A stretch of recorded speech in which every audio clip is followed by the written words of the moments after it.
VanillaWare has confirmed the sales numbers of Unicorn Overlord. It sold about 500,000 units. And of course, it has like good word of mouth and it's going to keep selling from here on out. But my point still stands, right? This game did not outsell Fire Emblem Engage, right? That is the important thing I really want to emphasize here is that a Fire Emblem knockoff game from a beloved studio that was supposed to be the Fire Emblem killer, right? Something that was like really aping off the Fire Emblem thing, something that was multi-platform, something that was like hyped up by the community as like this big thing that was going to fix all the problems that Engage had. Yeah, it didn't do as well.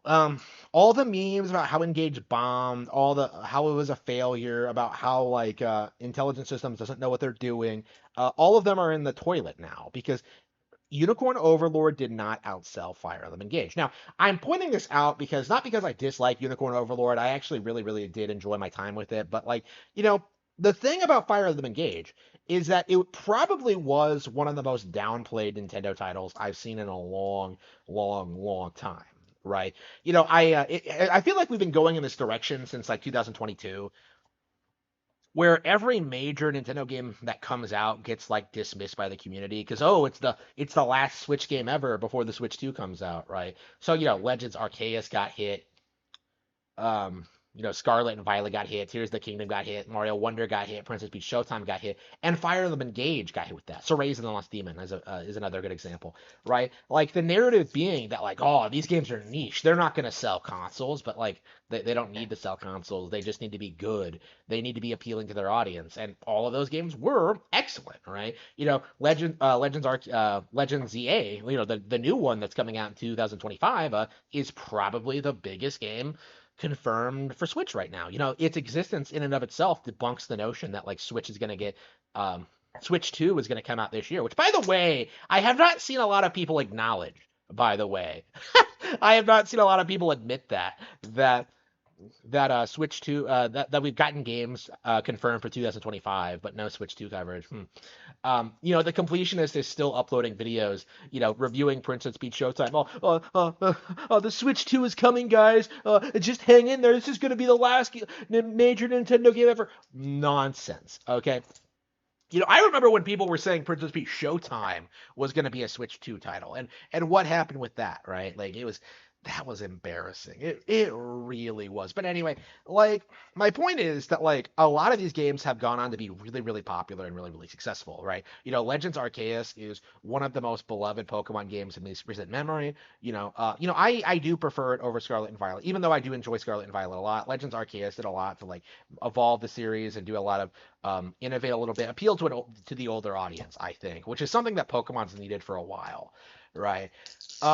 Something for more experienced fans, more JRPG-ish, more like unique mechanics, right?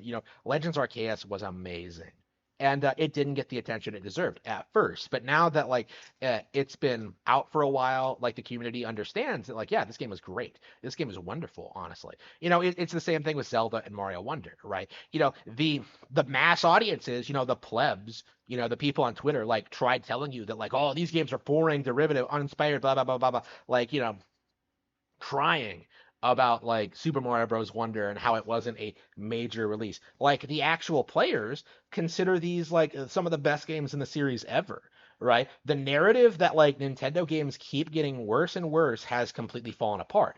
Like especially when it comes to 2D Mario, because like Mario Wonder was so good that a lot of people had to like were forced to acknowledge it that like yeah it's as good as the NES games, but then like when you had the contrarian people who had to come out and try to defend like the older games, especially like the new Super Mario Bros games, it had like the kind of the domino effect of like causing people to acknowledge that the new Super Mario Bros games are actually good, which is something that like is shocking for me to see as a fan of these games for like the past 20 years, well like more like 18, but like ever since the first game it feels like these games have been super super popular, everyone likes them, but at the same time you have like this dedicated group of online like activists who like desperately try to pretend that like new Super Mario Bros isn't that good, look at how the enemies dance along to the music, that's childish, I can't take this seriously. Like you have like people like Gaj and Goomba who would seriously come out out and argue that stuff,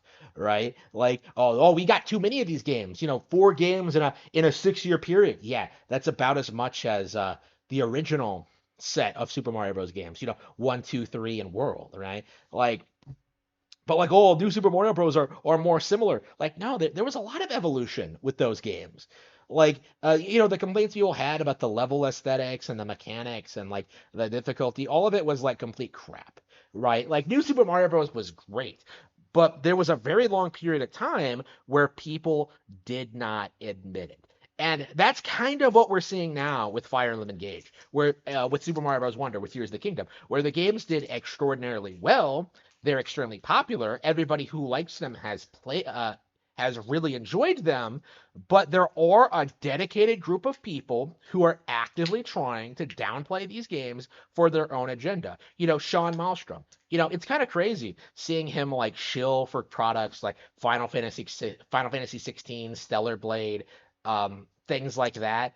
Unicorn Overlord, right? While he seemingly has no interest in these Nintendo games, right? It's so weird seeing him write off the silly nonsense in Unicorn Overlord while praising like Final Fantasy 16, right? Complaining about the big dumb birds in Tears of the Kingdom, but he's completely willing to go along with like uh, those Ultima races, right?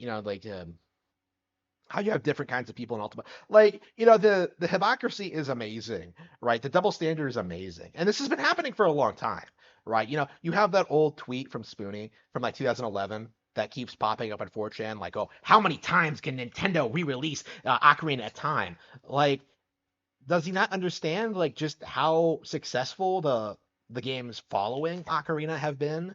Like, does he not understand where the series is now? Like, these days the narrative is that like the games aren't enough like Ocarina. But growing up, like people were saying that like, oh, all these games are just rehashes of Ocarina, right? That was the narrative back then. But like, that hasn't been the case now. That's not really an argument you can make post Breath of the Wild. So like you have like older fans who are still desperately clinging on to the old days of being able to dismiss all these Zelda games. And now like they're still trying to do it, right? And they'll play anything other than like a major Nintendo release is what we're seeing here with this current situation, right? It's very frustrating seeing how many people are like so enthusiastic about Unicorn Overlord, saying how good it is, seeing how well it's done, right? Bragging about how well it's done. Talking about the waifus, talking about like, everything everything good it does. And I'm just sitting here telling you that Fire Emblem Engage was better. And I am not exaggerating with that. You do have better pacing. You do have better characters. You do have better animations, character models, better plot moments. What was the big like argument against Engage when it came out? Like, oh, you can't take the story seriously. Like, are you really telling me that you can take like Unicorn Overlord's basic bitch plot seriously, like compared to Engage? Engage has like absolutely Kino moments, right? Where like Ivy comes to save you and stuff like that. Like there's so many things like to love about Engage, and like Unicorn Overlord never ever comes close to matching that level of quality. It feels like very unfinished in a lot of ways. It's been observed among fans is that like how the game like how the story becomes less and more and more nonsensical as you go through it, right? Drakkenhold has like all these environments and all these different characters and all these things going on. Then you get to Alpine, which is a little bit less, and then you go to like Bistorius, which is like a barren wasteland, and then Albion just makes no sense. Like none of the characters in Albion are fleshed out at all, right? Like that's a real thing to point out about Albion, right? Like Unicorn Overlord did not bring together its all of its elements as well as a Fire Emblem game would have. And I think that fact alone clearly makes Fire Emblem Engage the superior title. And we need to acknowledge that.